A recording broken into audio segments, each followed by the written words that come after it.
Hello everyone, welcome back to my YouTube channel. तो आज मैं लाई हूँ आप सभी के लिए एक इम्पॉर्टेंट वीडियो।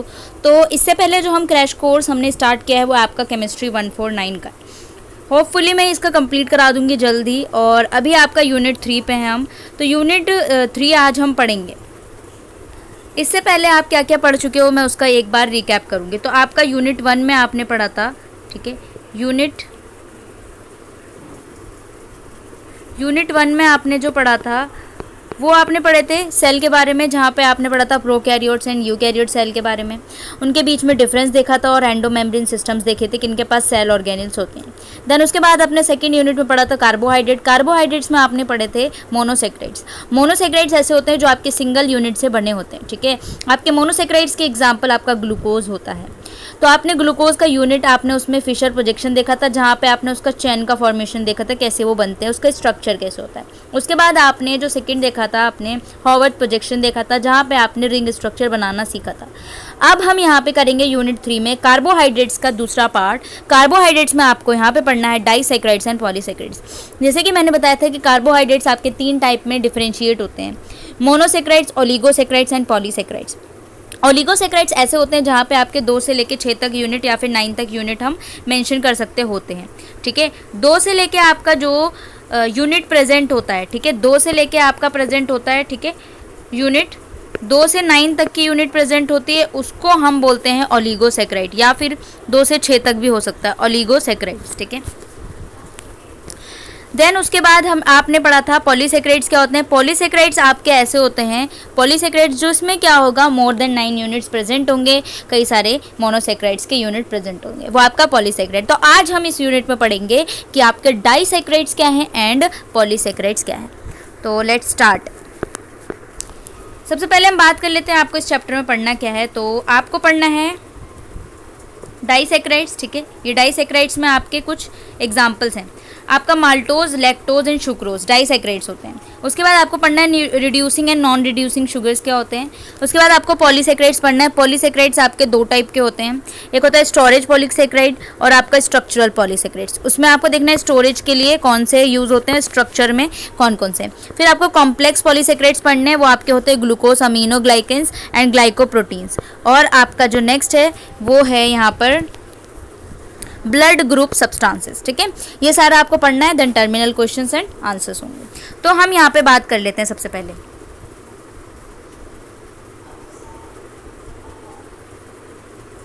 एक सेकेंड, कुछ क्या हो गया ये।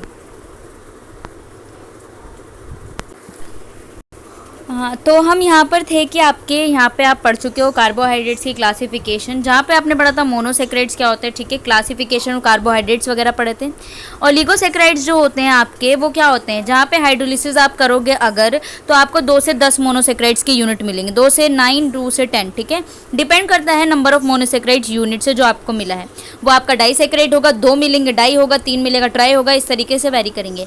पॉलीसेक्राइड क्या होता है, large number of monosaccharides unit से आप जब हाइड्रोलिसिस करते हो तो बहुत सारे मिलते हैं, ठीक है। अब आपके मोस्ट ऑफ कार्बोहाइड्रेट्स जो होते हैं वो पॉलीसेक्राइड्स होते हैं, इसे हम ग्लाइकन्स भी कहते हैं। सम सिंपली पॉलीमर ऑफ मोनोसेक्राइड्स होते हैं, जैसे कि आपके स्टार्च, ग्लाइकोजन और आपका सेलुलोज, ये सारे आपके पॉलीसेक्राइड्स होते हैं, ठीक है। आपको यहाँ पे बायोमोलिक्यूल्स के बारे में पढ़ना है। बायोमोलिक्यूल्स आप नेक्स्ट में जो पढ़ोगे amino acids, peptide, proteins and lipids पढ़ोगे। कुछ ऐसे इंपॉर्टेंट एग्जाम्पल्स हैं आपके जो यहाँ पे बनते हैं, वो है यहाँ पे कॉम्प्लेक्स पॉलीसेक्राइड आपके ग्लाइकोज, मैंने पहले बताया था ग्लाइकोज, अमीनोग्लाइकेंस एंड ग्लाइकोप्रोटीन्स, ये आपके पॉलीसेक्राइड्स ऐसे होते हैं जो आपके कॉम्प्लेक्स पॉलीसेक्राइड्स होते हैं, ठीक है। उसके बाद चलते हैं हम यहाँ पे पढ़ेंगे डाइसेक्राइड्स के बारे में। तो यहाँ पे सबसे पहले जो ये दिया हुआ है वो है आपका कि ओलिगोसेक्राइड्स में हम पढ़ेंगे पहले डाइसेक्राइड्स। तो आपका डाइसेक्राइड्स क्या है, are most commonly occurring oligosaccharides है। ऑन हाइड्रोलिसिस करने पे 2 मोनोसेक्राइड्स के मॉलिक्यूल्स देते हैं। इसके एग्जांपल आपके माल्टोज हैं, लैक्टोज एंड शुगर हैं, ठीक है। ये जो होता है मॉलिक्यूलर फॉर्मूला आपका ये होता है C12H22O11, यह आपका क्या है, डाइसेक्राइड्स, ठीक है।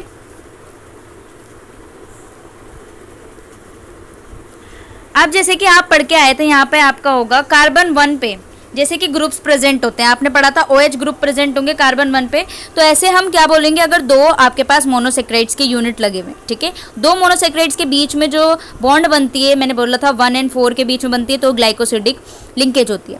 ग्लाइकोसिडिक लिंकेज में जो सबसे ऊपर के कार्बन्स होते हैं उसको हम एनोमेरिक कार्बन्स कहते हैं, ठीक है। अब आपके मोनोसेक्राइड्स मॉलिक्यूल में देखोगे कि आपका जो है 1,4 लिंकेज हो रही है या 1,6 लिंकेज हो रही है। 1,4 लिंकेज कब होती है आपकी, जब आपका लीनियर चेन होता है, यानी कि लीनियर चेन बनी होती है, उस टाइम पे आपकी 1,4 लिंकेज होती है। 1,6 कब होती है, यानी कि आपका मॉलिक्यूल जब ब्रांच्ड मॉलिक्यूल होगा। तो हम यहाँ पे पढ़ेंगे सबसे पहले जो आपका है डाइसेक्राइड्स में पढ़ रहे हैं, यहाँ पे आप देख सकते हो। अब यहाँ पे आपको भी पढ़ना है कि अल्फा 1,4 ग्लाइकोसिडिक बॉन्ड कैसे बनती है, मैंने कल भी बताया था अल्फा 1,4 ग्लाइकोसिडिक बॉन्ड कैसे बन रही है, ठीक है। यानी मैंने बताया था कि आपका जो कोई भी आपके रिंग स्ट्रक्चर है, अल्फा कौन सा होगा, ठीक है, और बीटा कौन सा होगा, और 1,4 लिंकेज कैसे होगी, और कैसे हम अब दो मोनोसेक्राइड्स के बीच में होगा तो फिर वो ऑब्वियसली आपका क्या है, ग्लाइकोसिडिक बॉन्ड है। तो यहाँ पे थोड़ा सा हम बात कर लेते हैं, थोड़ी सी ब्लैंक स्लाइड का यूज़ करते हुए, ठीक है, ये आपकी ब्लैंक स्लाइड है। तो यहाँ पे हम देखेंगे आपके जो डाइसेक्राइड्स हैं, ठीक है, डाइसेक्राइड्स हैं आपके, थोड़ा सा राइटिंग को इग्नोर करते हुए, ठीक है। डाइसेक्राइड्स है आपका, सबसे पहला है लैक्टोज। लैक्टोज के बारे में हम देखेंगे सबसे पहले, उसके बाद इनके स्ट्रक्चर के बारे में बात करेंगे। आपका लैक्टोज जो है वो मिल्क शुगर है, यानी आपके मिल्क में जो प्रेजेंट होता है वो आपका लैक्टोज है। और ये किससे बना है, आपका ग्लूकोज प्लस में गैलेक्टोज, ठीक है, ग्लूकोज एंड गैलेक्टोज से मिलकर बना हुआ है, ठीक है। अब यहाँ पे आपको जो लिंकेज देखनी है, देखो सब में आपको जो ध्यान रखना है वो लिंकेज ध्यान रखना है, वो यहाँ पे लिंकेज होती है आपकी बीटा 1,4 ग्लाइकोसिडिक लिंकेज, ठीक है, glycosidic linkage, beta 1,4 glycosidic linkage, ये आपका है लैक्टोज। अब नेक्स्ट इसके अंदर जो आता है वो आता है आपका दूसरा वाला जो आता है वो आपका होता है माल्टोज, ठीक है, क्या आता है आपका माल्टोज। अब माल्टोज जो होता है वो किससे मिलकर बना होगा, आपका ग्लूकोज प्लस में ग्लूकोज, यानी कि दो ग्लूकोज के यूनिट होंगे, ठीक है, दो ग्लूकोज के यूनिट होंगे तो आपका बनेगा माल्टोज, ठीक है। अब यहाँ पे जो लिंकेज होती है वो आपकी होती है अल्फा 1,4 ग्लाइकोसिडिक लिंकेज, ठीक है, ये आपकी माल्टोज में, ठीक है, ये आपका माल्टोज है। माल्टोज किससे बना है और कौन सी लिंकेज है वो आपको ध्यान में रखना है। नेक्स्ट जो आपका आता है इसी में वो आपका आता है सुक्रोज, ठीक है, थर्ड वन है आपका सुक्रोज।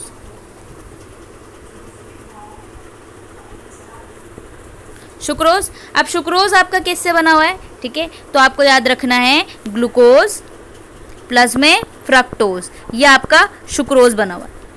तो आपको याद रखना है स्वीट गर्लफ्रेंड, तो स्वीट क्या है आपका सुक्रोज, गर्लफ्रेंड क्या है आपका जी से ग्लूकोज, एफ से फ्रक्टोज, ये इससे मिलकर बना हुआ है, स्वीट होती है आपकी गर्लफ्रेंड, ठीक है।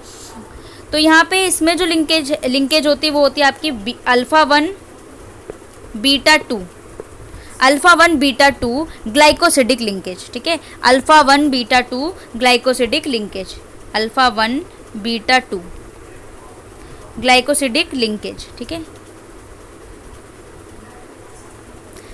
ये आपके तीन इसके एग्जाम्पल आपके दिए हुए हैं डाइसेक्राइड्स के। तो अब हम देखेंगे इनके स्ट्रक्चर पे चलते हैं और स्ट्रक्चर के बाद हम देखेंगे कैसे कैसे इसमें बॉन्ड बना हुआ है, ठीक है। ये देखो, अब आपको पता है कि आपका जो ग्लूकोज की रिंग होती है वो पायरेनोज स्ट्रक्चर है, उसमें क्या है आपके 5 कार्बन है प्लस में एक ऑक्सीजन होता है। तो आपको अल्फा एंड बीटा तो मैंने बता ही दिया, प्लस और माइनस करना भी मैंने बता दिया, फिर भी जिसने नहीं देखा होगा कल का लेक्चर में उसे बता देती हूँ, ठीक है। तो आपका अल्फा कैसे बनता है, देखो जो ये है आपको ध्यान रखना है OH ग्रुप को, अगर OH ग्रुप नीचे की तरफ प्रेजेंट है तो वो आपका अल्फा होता है, ठीक है, और अगर OH ग्रुप आपका ऊपर की तरफ प्रेजेंट है तो आपका बीटा होता है।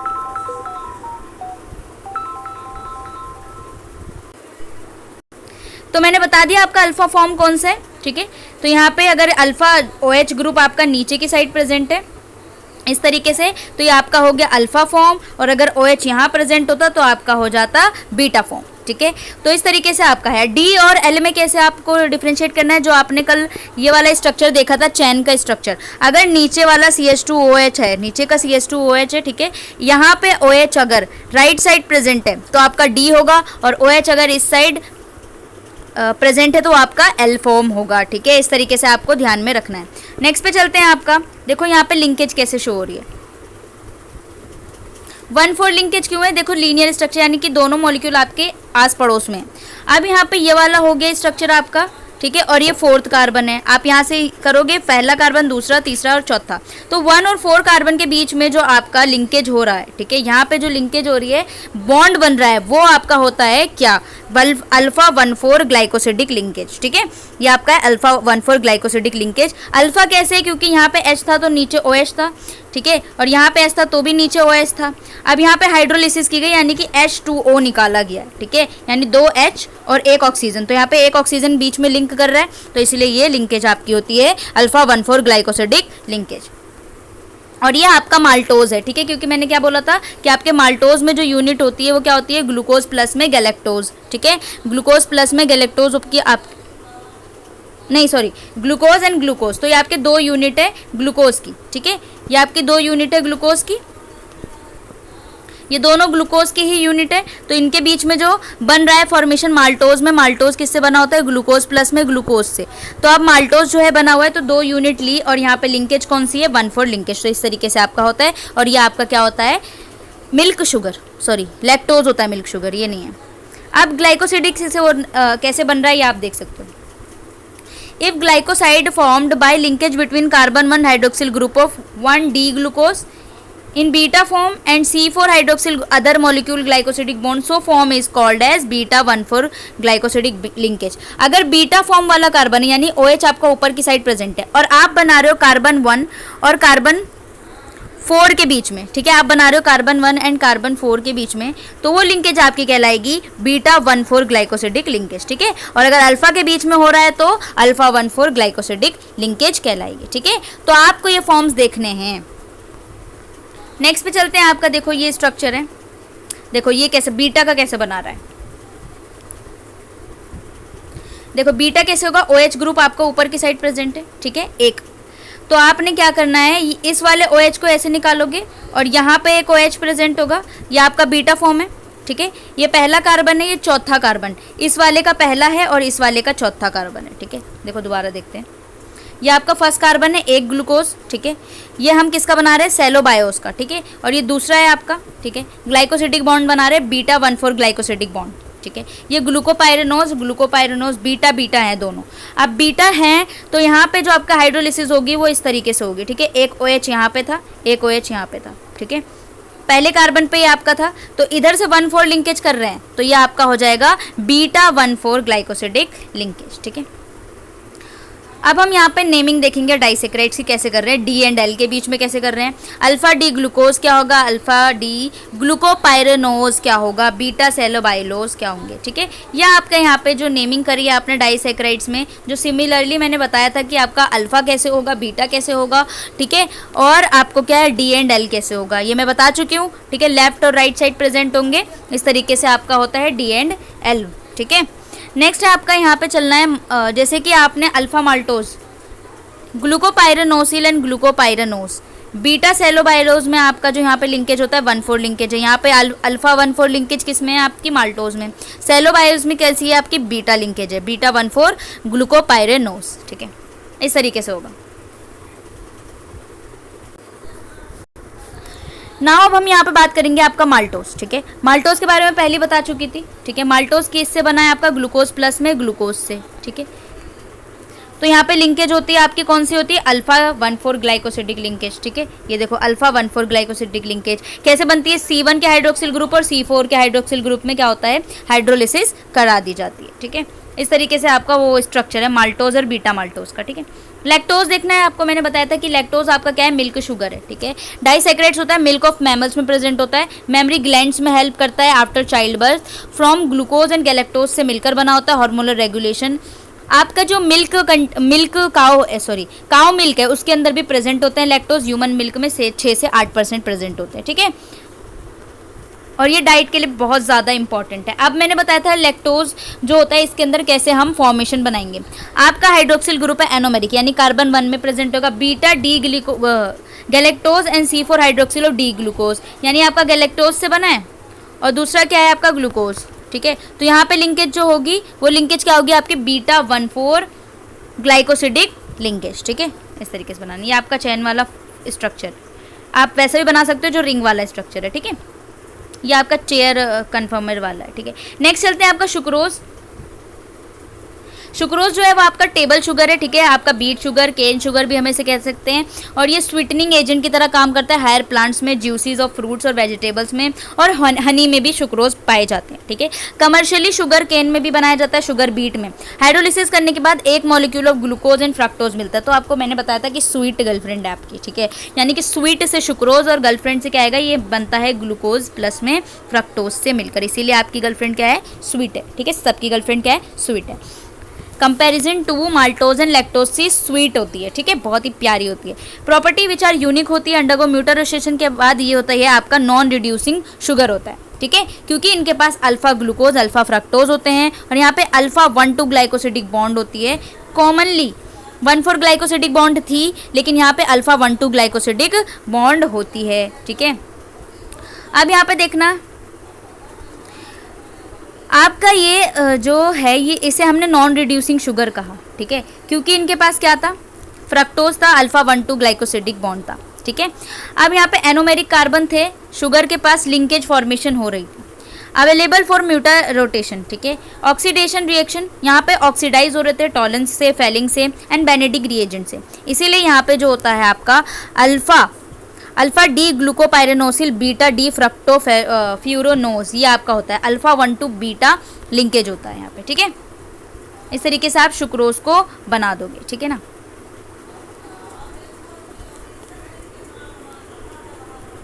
देखो यहाँ पे आपका ऐसे जो क्यू है, यहाँ पे हार्वर्ड प्रोजेक्शन बनाना है आपका, माल्टोज लैक्टोज एंड सुक्रोज, उसमें क्या बनाओगे आप, रिंग वाला फॉर्मेशन करोगे, उसे हार्वर्ड प्रोजेक्शन कहते हैं, ठीक है। अब हम देखेंगे रिड्यूसिंग शुगर क्या होता है और नॉन रिड्यूसिंग शुगर क्या होता है, ठीक है। यहाँ पे हम बात करेंगे सबसे पहले reducing sugar and non reducing sugar. I hope आपको डाइसेक्राइड्स के सारे एग्जांपल समझ में आ गए होंगे। देखो, any sugar which is capable being oxidize and causing reduction of mild oxidize agent such as copper हो गया, ठीक है, और सिल्वर हो गया, ये रिड्यूसिंग शुगर है।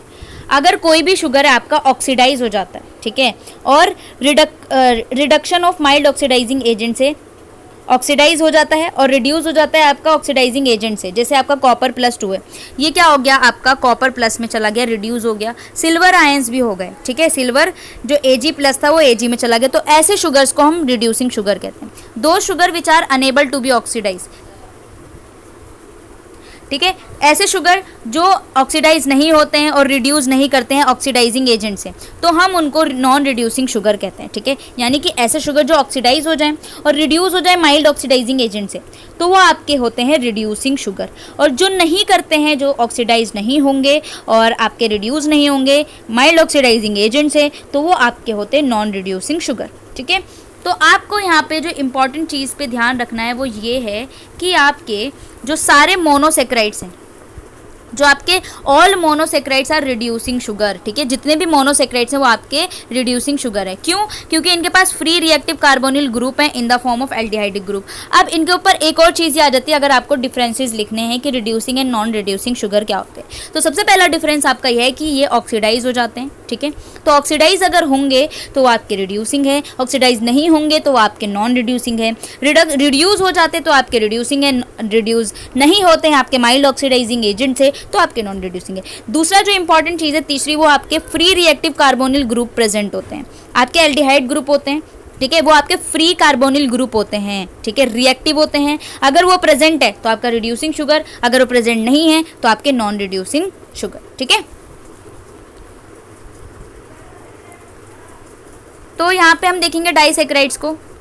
रिड्यूसिंग शुगर आपके कौन कौन से होते हैं डाइसेक्राइड्स में? रिड्यूसिंग शुगर आपके होते हैं maltose and lactose, and non reducing आपका सुक्रोज होता है। नॉन रिड्यूसिंग क्यों है ये? क्योंकि इनके पास क्या है, फ्री कार्बोनिल ग्रुप प्रेजेंट नहीं है, ऊपर से ये ऑक्सीडाइज नहीं होते और रिड्यूस नहीं होते, राइट। तो इस तरीके से आपका जो सुक्रोज है वो आपके डाइसेक्राइड है, और डाइसेक्राइड में आपका सुक्रोज जो है वो आपका नॉन रिड्यूसिंग शुगर है, और आपका माल्टोज और लैक्टोज है आपका रिड्यूसिंग शुगर, राइट।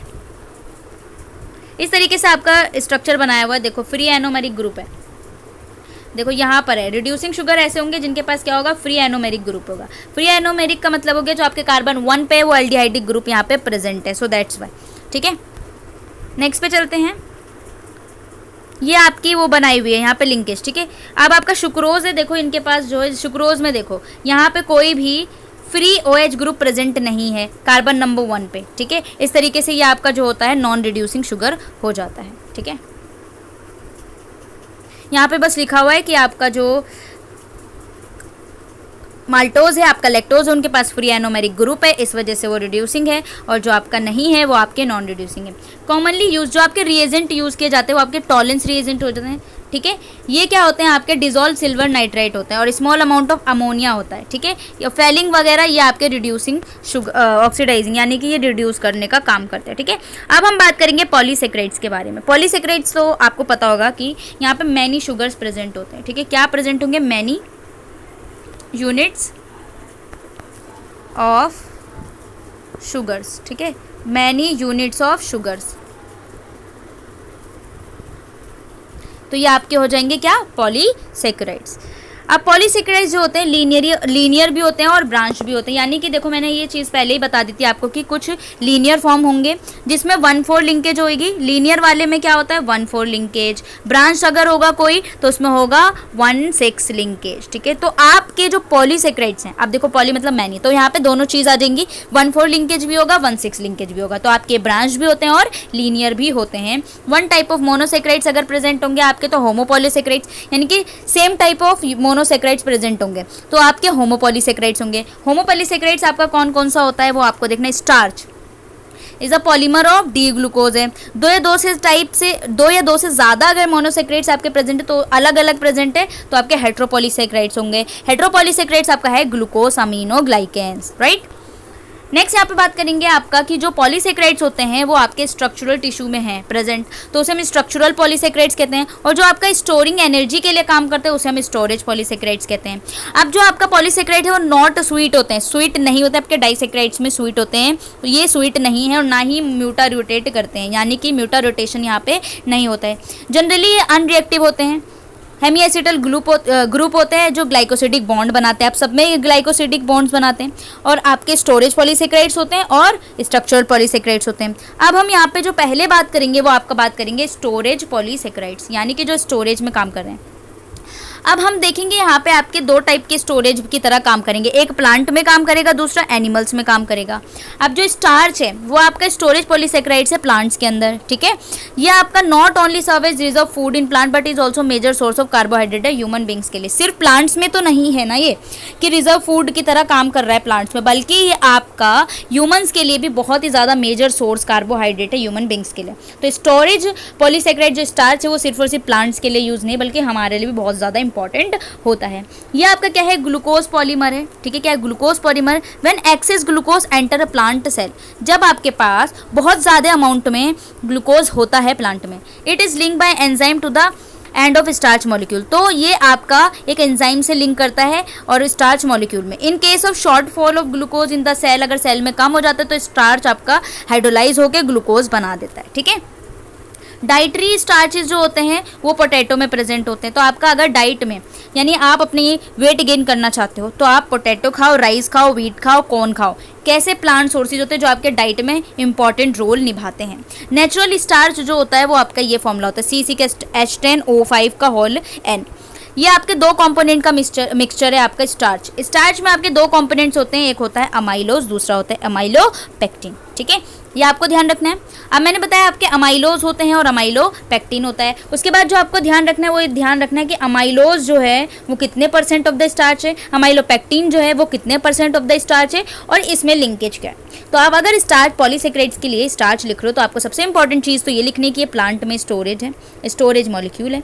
दूसरा इसके अंदर जो होती हैं वो अमाइलोज अमाइलो पैक्टिन प्रेजेंट होता है, या आपके जो होते हैं ऐसे कार्बोहाइड्रेट्स होते हैं जो ह्यूमन बींग्स के लिए डाइटरी सोर्स के लिए भी हेल्पफुल होंगे। आपके पोटैटो में, राइस में, व्हीट में, कॉर्न में प्रेजेंट होंगे, राइट। और आपके 2 कंपोनेंट्स होंगे ये। अब हम देखेंगे यहाँ पे, देखो the proportion of amylose अमाइलो pectin starch very करता है डिफरेंट सोर्सेज में। 25% ऑफ अमाइलोज प्रेजेंट है आपका स्टार्च के अंदर और 70% ऑफ स्टार्च आपका अमाइलो पैक्टिन है। अमाइलोज का मोलिकुलर वेट बहुत ज़्यादा है, ठीक है, ये आप देख सकते हो मोलिकुलर वेट, और ये आपका है डी ग्लूकोज के यूनिट से बने होते हैं, यानी आपका डी ग्लूकोज होगा, ठीक है। एल कन्फिग्रेशन नहीं है, आपका डी कन्फिग्रेशन है। और ये लीनियर होते हैं, इसीलिए इसमें लिंकेज होती है अल्फा 1,4 ग्लाइकोसिडिक लिंकेज। तो सबसे इंपॉर्टेंट चीज़ जो था अमाइलोपैक्टिन में अमाइलोज जो है वो आपका 25% ऑफ स्टार्च इसमें होगा। दूसरी चीज़ इसके अंदर जो होगा वो आपका डी ग्लूकोज यूनिट से मिलकर बना हुआ लीनियर फॉर्म है, इसीलिए इसकी लिंकेज होती है अल्फा 1,4 ग्लाइकोसिडिक लिंकेज। आप होवर्थ वाला बना सकते हो, ये आपका अमाइलोज है। देखो इस तरीके से ना 3 आपने सब यूनिट्स लगाए, 3 आपने ग्लूकोज लगा दिया, उसके बाद यहाँ पे अल्फा 1,4 लिंकेज करोगे, तो इसलिए इसका नाम है अल्फा 1,4 लिंकेज, ठीक है। आप वो बना देना, क्या कहते हैं, हावर्थ प्रोजेक्शन बना देना, ठीक है, इसके अकॉर्डिंग। और इनकी एवरेज चेन लेंथ जो होगी ना 300 से 350 ग्लूकोज यूनिट एक साथ हम लगा सकते हैं, ठीक है। अल्फा 1,4 लिंकेज की वजह से ये आपका नॉन रिड्यूसिंग होता है और रिड्यूसिंग भी होता है, रिड्यूसिंग की तरह बिहेव भी करेगा और नॉन रिड्यूसिंग की तरह भी बिहेव करेगा। सॉल्यूशन, अब यहाँ पे हेलिकल स्ट्रक्चर भी आप देख सकते हो, इसका नॉट मच इंपॉर्टेंट, इसके बनाने की जरूरत नहीं है, ठीक है, अमाइलोज की। देन उसके बाद आपका है अमाइलोपैक्टिन। अमाइलोपैक्टिन आपका मोलिकुलर वेट ये है, हाईली ब्रांच्ड ग्लूकोज पॉलीमर होती है, यानी कि ये ब्रांचिंग आ रही है, तो आपकी ब्रांचिंग आएगी तो क्या आपके पास, अब ये लीनियर में भी होते हैं, यानी लीनियर भी बना हुआ है, देखो ये 3 यूनिट है, उसके बाद नीचे जो है वो ब्रांच होगा, ठीक है। देखो ये 3 लीनियर है, यानी यहाँ पे कौन सी लिंकेज होगी, अल्फा 1,4 ग्लाइकोसिडिक लिंकेज। अब नीचे से यहाँ से ब्रांच कर गया, ब्रांच में क्या होगी, alpha 1,4 glycosidic link, alpha 1,6 glycosidic linkage. तो आपको ये ध्यान रखना है कि जो आप अमाइलोपैक्टिन है वो आपका लीनियर भी है, ब्रांच भी है। लीनियर है तो अल्फा 1,4 लिंकेज आएगी, और अगर ब्रांच है तो अल्फा 1,6 ग्लाइकोसिडिक लिंकेज आएगी। आई होप यू अंडरस्टैंड, ठीक है, ये आप इतना लिख सकते हो, ठीक है। अमाइलोज हाइड्रोलाइज हो जाता है, और उसमें एंजाइम कौन सा यूज़ करते हैं, अमाइलेज, ठीक है। प्रेजेंट होता है आपका सलाइवा में, पेनक्रियाटिक जूस में, माल्टोज एंड ग्लूकोज के मिक्सचर में। बीटा अमाइलेज आपका हाइड्रोलिसिस करके नॉन रिड्यूसिंग की तरह काम करता है, successive unit of maltose unit होती है उसके अंदर। अमाइलोपैक्टिन जो होता है वो आपका हाइड्रोलिसिस होता है अल्फा बीटा अमाइलेज एंजाइम से, ब्रांच पॉइंट पे अगर होगा तो बीटा 1,6 लिंकेज होगी, हाईली ब्रांच होते हैं ये, ठीक है, जिसे हम लिमिट डेक्स्ट्रिंग्स कहते हैं। ये आपका जो होता है डाइजेशन का एक प्रोडक्ट होता है। नेक्स्ट आपका स्टोरेज में, पहला था स्टार्च, स्टार्च के बारे में पढ़ रहे थे, दूसरा स्टोरेज मॉलिक्यूल है आपका ग्लाइकोजन। ग्लाइकोजन जो होता है आपका ऐसा ग्लूकोज है जो आपका एनिमल्स में स्टोरेज की तरह काम करेगा, प्लांट स्टार्च की तरह ही होता है। मेनली यहाँ पे लिवर एंड मसल्स में प्रेजेंट होंगे आपके glycogen. Well nourish body has enough glucose in the form of glycogen के फॉर्म में होना चाहिए, अगर आपकी एक बॉडी न्यूट्रिशन अगर मिल रही है आपको, ठीक है। एनर्जी जो होती है 18 घंटे में होता है। सिमिलर स्ट्रक्चर आपका जो होता है ग्लाइकोजन का वो अमाइलोपैक्टिन की तरह होता है, एक्सेप्ट ब्रांचिंग, ठीक है। एवरी 8 से 10 मॉलिक्यूल्स में होता है। मोस्ट ग्लाइकन्स जो होते हैं मोलिकुलर वेट उसका 1 मिलियन से ज़्यादा होता है, ठीक है। यहाँ पे आपकी लिंकेज होती है ग्लाइकोजन में, वो आपकी लीनियर मॉलिक्यूल है, इसीलिए यहाँ पे 1,4 लिंकेज होगी, ठीक है। तो ये आपका हो गया। अब हमें पढ़ना है सेल्यूलोज के बारे में, ठीक है। ये आपका क्या है, स्ट्रक्चरल पॉलीसेकेराइड। स्टोरेज आपका कंप्लीट हो चुका है, अब आपने पढ़ना है स्ट्रक्चरल पॉलीसेकेराइड्स के बारे में। तो आपका जो स्ट्रक्चरल पॉलीसेकेराइड वो आपका सबसे पहला है सेल्यूलोज। सेल्यूलोज आपका स्ट्रक्चरल होता है, rigid cell wall of plant बना होता है, यानी कि जो सेल वॉल होती है प्लांट की वो किससे बनी होती है, सेल्यूलोज से बनी होती है। ये आपका क्या है, स्ट्रक्चरल पॉलीसेकेराइड, ठीक है। It consist nearly 1/2 of the carbon in the extent in jute. 50% cellulose जो होता है आपका वो इनसॉल्युबल होता है पानी में, क्योंकि इसका साइज ऑफ स्ट्रक्चर की वजह से, ठीक है। अब यहाँ पे देखना है आपका जो सेल्यूलोज है वो आपका लीनियर है, लेकिन यहाँ पे जो लिंकेज होगी वो बीटा 1,4 लिंकेज होगी, ठीक है। क्या होगी, बीटा 1,4 लिंकेज। क्यों, यहाँ पे बीटा वाला ग्लूकोज को यूज़ किया गया है, ठीक है। बीटा 1,4 लिंकेज आपका स्टार सेल्यूलोज में प्रेजेंट है, ठीक है। दूसरी यहाँ पे देख सकते हो आप कि सेल्यूलोज जो होता है वो आपका कमर्शियली कंपाउंड कॉटन में होता है, क्लोथिंग में यूज़ की जाती है। केमिकल ट्रीटमेंट में भी हम यहाँ पे यूज़ करते हैं, सेल्यूलॉइड, रेयन, गन कॉटन में यूज़ किया जाता है, एसीटेट, मिथाइल, ये सारा नॉट मच इंपॉर्टेंट, ठीक है। सेलुलोज को वुड में भी आप मैन्युफैक्चरिंग के लिए यूज़ करते हो। कॉम्प्लेक्स पॉलीसेक्राइड्स में के बारे में अब हम पढ़ेंगे, आपका कॉम्प्लेक्स पॉलीसेक्राइड, ठीक है। कॉम्प्लेक्स में हमें देखना है कौन कौन से पॉलीसेक्राइड्स यहाँ पे पाए जाते हैं और कौन कौन से आपको याद रखना है, ठीक है। तो आपने पॉलीसेक्राइड्स पढ़ा था जो हेक्सोस मोनोमर यूनिट से बना है। हेक्सोस क्यों? क्योंकि आपका जो होता है कार्बन में 6 कार्बन प्रेजेंट होते हैं, इसीलिए हेक्सोस मोनोमर यूनिट हम इसे बोलेंगे। मैनी कॉम्प्लेक्स कार्बोहाइड्रेट मॉलिक्यूल होते हैं जहाँ पे अमीनो, नाइट्रोजन भी होता है, एसिटाइल और कंबाइंड सल्फ्यूरिक और फॉस्फोरिक एसिड से भी बने होते हैं। ये कॉम्प्लेक्स पॉलीसेक्राइड जो होता है इंटरसेलुलर सब्सटेंस में बहुत ज़्यादा इंपॉर्टेंट होते हैं और यहाँ पे प्रोटीन एंड लिपिड से फ्री कॉम्बिनेशन इनका होता है। सबसे पहला जो कॉम्प्लेक्स पॉलीसेक्राइड है आपका वो है ग्लूकोज अमीनो ग्लाइकन। क्या है आपका? Glucose amino glycan. तो ये आपका क्या है, इसके बारे में आपको पढ़ना है। तो ये extra cellular space, specially connective tissue like cartilage, tendon, wall, blood vessel, proteins, glucose, elastin, embedded gel like matrix called ground substance. यहाँ पे आपके ग्लूकोज अमीनो ग्लाइकन्स प्रेजेंट होते हैं, एक्स्ट्रा सेलुलर स्पेसिस में होंगे आपके। जैसे स्पेशली आपका कनेक्टिव टिश्यू है, कनेक्टिव टिश्यू आपके कौन कौन से? कार्टिलेज हो गए, टेंडन हो गए, स्किन हो गए, ब्लड वेसल्स की वॉल्स हो गए, प्रोटीन्स, कोलाजन, यहाँ पे आपका ग्लूकोज अमीनो ग्लाइकन्स पाए जाएंगे। ये ग्राउंड सब्सटेंस मोस्टली आपका जो ग्राउंड सब्सटेंस है मोस्टली कॉम्प्लेक्स पॉलीसेक्राइड से बना होता है, जिसे हम बोलते हैं ग्लूकोज अमीनो ग्लाइकन या फिर म्यूकोपॉलीसेक्राइड भी हम इसे बोलते हैं। ये कॉम्प्लेक्स मॉलिक्यूल स्लाइमी होता है, म्यूकस लाइक कंसिस्टेंसी होती है, हाईली विस्कस होता है, इलास्टिक होता है, ठीक है। यहाँ पे आपको लिंकेज भी देखनी है, तो जो आपको इंपॉर्टेंट याद रखना है ना वो आपकी ये लिंकेज है, ठीक है। अब देखो ग्लूकोज अमीनो ग्लाइकन्स जो होते हैं वो आपके ऑल्टरनेटिव ग्लूक्यूरोनिक एसिड से एंड हेक्सोजमीन रेसिड्यू से बना हुआ है, ठीक है। इसके एग्जांपल में आपका ये है। इंपॉर्टेंट कंपोनेंट जो होता है ग्राउंड सब्सटेंस में आपका साइनोवियल फ्लूइड ऑफ जॉइंट्स में प्रेजेंट होता है और विट्रस ह्यूमन्स ऑफ आइज में आपके ये प्रेजेंट होते हैं। लिंकेज आपके यहाँ पे होती है β1,4 बॉन्ड्स, β1,3 ग्लाइकोसिडिक बॉन्ड यहाँ पे प्रेजेंट होता है। जो इंपॉर्टेंट है आपका β1,3 ग्लाइकोसिडिक बॉन्ड आपके ग्लूकोसामीन में प्रेजेंट है और ये आपका हाइलुरोनिक एसिड्स में इसका एग्जांपल होता है। आपको पता है कि हाइलुरोनिक एसिड जो होता है टाइटली बाइंड्स होते हैं सोडियम, पोटेशियम और कैल्शियम से। ये आपके रिजिड होती हैं, हाईली हाइड्रेटेड मॉलिक्यूल होते हैं, ठीक है। डर्मेटिन सल्फेट आपकी स्किन टिश्यू में प्रेजेंट होता है। कैरेटिन आपका होता है जो आपके नेल्स में प्रेजेंट होता है। हेपरिन आपका एग्जांपल ऑफ कॉम्प्लेक्स पॉलीसेक्राइड्स है। डर्मेटिन सल्फेट है, स्किन में प्रेजेंट है, कैरेटिन होता है, दूसरा हेपरिन होता है, ये आपके प्रेजेंट होते हैं, ठीक है। ये इसका पॉलीसेक्राइड्स का एग्जाम्पल है।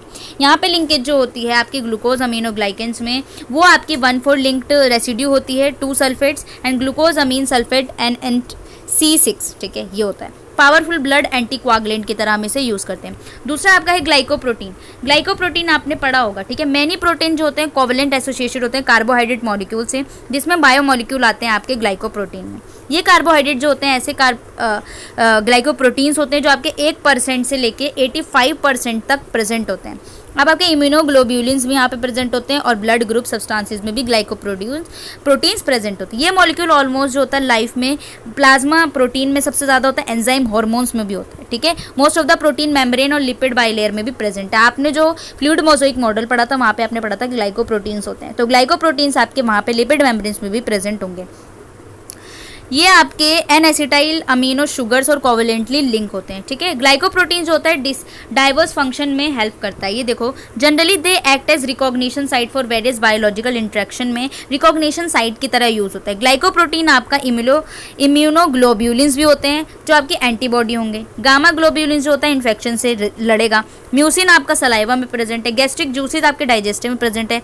अनदर ग्लाइकोप्रोटीन आपके इंटरफेरोन होते हैं जो सेल से आते हैं वायरल इन्फेक्शन के टाइम में। कुछ ऐसे ग्लाइकोप्रोटीन होते हैं जो आपके एंटार्क्टिक फिश में होंगे और फ्रीजिंग होने से बचाती है, ठीक है। फिशेज यानी फ्रीजेज हो जाती हैं। आपके एंटार्क्टिका ऐसा सेक्शन है जहाँ पे बहुत ज़्यादा कोल्ड टेम्परेचर होता है, तो वहाँ पे आपका ग्लाइकोप्रोटीन्स जो होते हैं फिशेज में होती हैं ताकि वो फ्रीजिंग होने से बच सके, ठीक है। उसके बाद नेक्स्ट पे चलते हैं आपका ब्लड ग्रुप सब्सटेंस। ये भी आपका क्या है? कॉम्प्लेक्स पॉलीसेक्राइड है। तो plasma membrane of animal cell are linked to a number of carbohydrates literally appear sugar coated होती है। यानी कि जो प्लाज्मा मेम्ब्रेन है आपके एनिमल सेल में वहाँ पे कई सारे नंबर ऑफ कार्बोहाइड्रेट्स प्रेजेंट होते हैं और वो आपकी शुगर कोटेड होती है। शुगर कोटेड होती है आपकी, इसीलिए कार्बोहाइड्रेट्स वहाँ पे प्रेजेंट है। ये कार्बोहाइड्रेट बेसिकली क्या होती हैं आपकी? कंपोनेंट्स ऑफ ग्लाइकोप्रोटीन्स होती हैं एंड ग्लाइकोलिपिड्स होती हैं, ठीक है। आपने पढ़ा होगा ग्लाइकोप्रोटीन्स एंड ग्लाइकोलिपिड्स आपके प्रेजेंट होते हैं किसमें, प्लाज्मा मेम्ब्रेन में, and a part of the mechanism by which various cell type identify, ठीक है। बायोकेमिकल मार्कर्स की तरह भी कुछ यूज़ करते हैं ऐसे मेम्ब्रेन, और ये मेम्ब्रेन बाउंड कार्बोहाइड्रेट्स जो होते हैं मैनी एज 4 से 20 मोनोसेक्राइड्स यूनिट्स होते हैं प्रेजेंट, ठीक है। आपका डी ग्लूकोज, एल आपके fucose, N acetyl D glucose अमीन, एन एसिटाइल डी गैलेक्टोज अमीन, ये इसके एग्जाम्पल बन जाते हैं। आपका ब्लड ग्रुप सब्सटेंस जो है फर्स्ट डिस्कवरी जो हुई थी वो मेम्ब्रेन बाउंड कार्बोहाइड्रेट्स पे हुई थी, chiefly found on the surface of erythrocytes. Erythrocytes आपका क्या है, RBC, but can also protein on lipids in the part of the body में प्रेजेंट है। एबीओ ग्रुप सिस्टम में आपका कार्ल लैंडस्टीनर ने जो दिया था, 4 ब्लड ग्रुप्स होते हैं आइडेंटिफाई हुए हैं आपके, आपको पता है कि आपके 4th ब्लड ग्रुप होते हैं A B and O. Chemical basis for the classification जो होता है स्मॉल मेम्ब्रेन बाउंड कार्बोहाइड्रेट से होता है। कार्बोहाइड्रेट्स का कंपोजिशन आपका प्रेजेंट होता है A B and O blood group में, ठीक है। लास्ट मोनोसेक्रेट जो होते हैं आपके जो इसके अंदर प्रेजेंट है, ठीक है, जो आपके क्या होते हैं नॉन रिड्यूसिंग होते हैं, ये कार्बोहाइड्रेट चेन में प्रेजेंट होते हैं जो आपके एबीओ के क्लासिफिकेशन को डिटरमाइन करेंगे, ठीक है। टाइप ए में जो चेन टर्मिनेशन है एन एसिटाइल डी ग्लूकोज अमीन, टाइप बी में जो टर्मिनेट होगा वो आपका डी गैलेक्टोज होगा, टाइप ओ में जो लास्ट शुगर है वो आपका मिसिंग होता है, टाइप ए बी में जो होगा वो एन एसिटाइल गैलेक्टोज अमीन होंगे और डी गैलेक्टोज भी प्रेजेंट होंगे। यहाँ पे आपके जो टर्मिनल लास्ट मोनोसेक्रेट प्रेजेंट है ना टर्मिनल एंड पे, उससे आप क्लासिफिकेशन करवाओगे एबीओ क्लासिफिकेशन। अगर टाइप ए में है तो उसके चैन के टर्मिनेशन में कौन सा प्रेजेंट होगा आपका एन एसिटाइल डी गैलेक्टोज अमीन, टाइप बी में कौन सा प्रेजेंट होगा आपका डी गैलेक्टोज, टाइप ओ में आपका लास्ट वाले में शुगर वो मिस होगी, टाइप ए बी में कौन सा प्रेजेंट होगा आपका एन एसिटाइल गैलेक्टोज अमीन और दूसरा आपका डी गैलेक्टोज अमीन, क्योंकि ये क्या है ए बी है तो ए और बी दोनों के प्रेजेंट होंगे, ठीक है। इस तरीके से आपका देखो गैलेक्टोज इन बी टाइप है, टाइप ए है, मिसिंग है ओ में, लास्ट शुगर में, ठीक है, इस तरीके से प्रेजेंट होता है, और आपका जो मिसिंग होता है वो ओ में मिस होगा, ठीक है, लास्ट शुगर। ए बी में भी यहाँ पे दे रखा है। ये आपका चैप्टर होता है कंप्लीट। तो इस तरीके से आपके थे यहाँ पे, ठीक है। आई होप आपको समझ में आया होगा। तो प्लीज़ जो चीज़ें नहीं समझ में आ रही वो मुझे आप बता सकते हो, ठीक है। थोड़ा सा टाइम है अभी, तो हम थोड़ा सा टर्मिनल क्वेश्चन पे देख लेते हैं, ठीक है। Name the storage polysaccharide present in animals and star indicate the structural difference between them. तो देखो मैंने बताया था आपको स्टोरेज पॉलीसेक्राइड्स कौन से होते हैं आपके जो स्टोरेज में गए। एनिमल्स में आपका ग्लाइकोजन होगा, प्लांट्स में आपका स्टार्च होगा, और आपको बताना है उनके अंदर लिंकेज क्या होगा, स्ट्रक्चर में डिफरेंस बता देना। सो दैट्स वाई यहाँ पे आप स्टार्च का बना के दिखा देना और आपका ग्लाइकोजन का बना के दिखा देना, ठीक है। आपको बताना है कि माल्टोज रिड्यूसिंग है लेकिन सुक्रोज जो है वो नॉन रिड्यूसिंग है। क्यों? क्योंकि माल्टोज जो होता है उनके पास फ्री OH ग्रुप प्रेजेंट होता है, फ्री एल्डिहाइडिक ग्रुप, ठीक है, फ्री एल्डिहाइडिक ग्रुप प्रेजेंट है, तो इसलिए वो क्या होंगे, रिड्यूसिंग है। सुक्रोज के पास नहीं है और ये ऑक्सीडाइज हो जाते हैं, इसीलिए नॉन रिड्यूसिंग है, और ऑक्सीडाइज नहीं हो रहे तो नॉन रिड्यूसिंग, राइट। अब यहाँ पे बताना है कि सेलुलोज होता है इनसॉल्युबल होता है, और हम इसको energy source of human beings के लिए क्यों यूज़ नहीं करते, ये आपको बताना है। तो इसका आंसर आपको यहाँ पे मिल जाएगा, थर्ड का आंसर आप देख सकते हो, ठीक है। देखो सेलुलोज जो होता है आपका, सेलुलोज है मॉलिक्यूल, वो इनसॉल्युबल है क्योंकि इनके साइज और इनके स्ट्रक्चर पर बेस करता है, ठीक है। सेलुलोज में ग्लूकोज यूनिट जो होता है आपका β14 लिंकेज होता है, और ये लार्ज लीनियर पॉलीमर है, ठीक है। ह्यूमन बींग्स के पास आपका एंजाइम की जरूरत पड़ती है हाइड्रोलिसिस करने के लिए, तो अमाइलेज जो होता है आपके सलाइवा में प्रेजेंट होता है और पेनक्रियाटिक जूस में, उनकी जो लिंकेज होती है वो 1,4 ग्लाइकोसिडिक बॉन्ड होती है सिर्फ और सिर्फ, ठीक है। तो ग्लूकोज जो होता है सेलुलोज में unavailable to human beings as a energy source. तो यहाँ पे जो इनके स्ट्रक्चर के बेसिस पे है यहाँ पे बॉन्ड का फॉर्मेशन, इस वजह से आपका ये एनर्जी सोर्स की तरह यूज नहीं किया जाता, राइट। नेक्स्ट पे चलते हैं। फोर्थ क्वेश्चन देखो, give the structure of sucrose. आपको बताना है sucrose, lactose, maltose, sources of this common disaccharides, ठीक है। कौन कौन से सोर्सेज हैं वो आपको बताना है। तो देखो सबसे इंपॉर्टेंट चीज़ ये है ना आपकी कि फोर्थ में स्टार्च, स्ट्रक्चर ऑफ माल्टोज बना लें लैक्टोज, जैसे कि आपके 2.4 में दिया होगा। सुक्रोज आपका डाइसेक्राइड है जो शुगर केन में मिलेगा, लैक्टोज आपका मिल्क में मिलेगा, मैंने पहले बताया था। ग्लाइकोजन आपका डेक्सट्रिन है जो आपकी बार्ले माल्ट में मिलेगी। स्ट्रक्चर आप यहाँ पे बना सकते हो, ठीक है। 1,4 लिंकेज जो भी आपकी लिंकेज होगी, किस किस से बना होगा वो भी मैं बता चुकी हूँ, ठीक है। नेक्स्ट है आपका how is classification polysaccharide related their composition and function के बेस पर आप कैसे क्लासीफाई करोगे पॉलीसेक्राइड्स को, ठीक है। लास्ट क्वेश्चन है आपका ये। तो देखो पॉलीसेक्राइड्स को क्लासीफाई किया on the basis of their composition and their composition के बेस पे आपने होमोपॉलीसेकेराइड होंगे जो स्टार्च होंगे और हेट्रोपॉलीसेकेराइड जो पेप्टाइडोग्लाइकन होगा, ठीक है। फंक्शनल पे 2 टाइप के पॉलीसेकेराइड्स होंगे, नेमली स्टोरेज पॉलीसेकेराइड जो आपका स्टार्च एंड ग्लाइकोजन है, स्ट्रक्चरल पॉलीसेकेराइड जो आपका सेलुलोज एंड काइटिन है, ठीक है। काइटिन जो होता है फंजाई में होता है, ठीक है, फंजाई में। ये आपका डन होता है ये चैप्टर। तो आई होप आपको ये चैप्टर समझ में आया होगा, ठीक है, क्योंकि मैंने अच्छे से बता दिया है। तो आपको ध्यान से लेक्चर देखना है, ठीक है, इस तरीके से आपको पढ़ना है। तो जो भी चीज़ें आपको समझ में नहीं आ रही है वो आप मुझे कमेंट में बता सकते हो, ठीक है। तो आई होप आपका ये चैप्टर कंप्लीट हो गया और नेक्स्ट चैप्टर हम स्टार्ट करेंगे यूनिट 4, वो आपका कल आएगा। और फिजिक्स भी मैं कोशिश करूँगी आज रात में एक लेक्चर उसका भी अपलोड कर दूँ, ठीक है। तो हम स्टार्ट कर देंगे फिजिक्स का भी। तो फिजिक्स का आज मैं अपलोड कर दूँगी, तो फिजिक्स वाले भी देख लेना, ठीक है, उनके लिए भी खुशी का माहौल होना चाहिए। तो नेक्स्ट मिलते हैं, तो बाकी नेक्स्ट चैप्टर में मिलेंगे आपको इसके। आई होप आपको समझ में आ रहा होगा। जो भी इंपॉर्टेंट चीज़ें जो आपको समझ में नहीं आई वो मुझे बता सकते हो, ठीक है। बाकी मिलते हैं नेक्स्ट वीडियो में। और हाँ, सब्सक्राइब तो कर दो यार अब, और अपने जूनियर्स को शेयर कर दो, ठीक है, और सब्सक्राइब कर दो यार प्लीज़, अब तो कर ही दो। तो मिलते हैं नेक्स्ट वीडियो में, जब तक के लिए bye bye and take care, bye.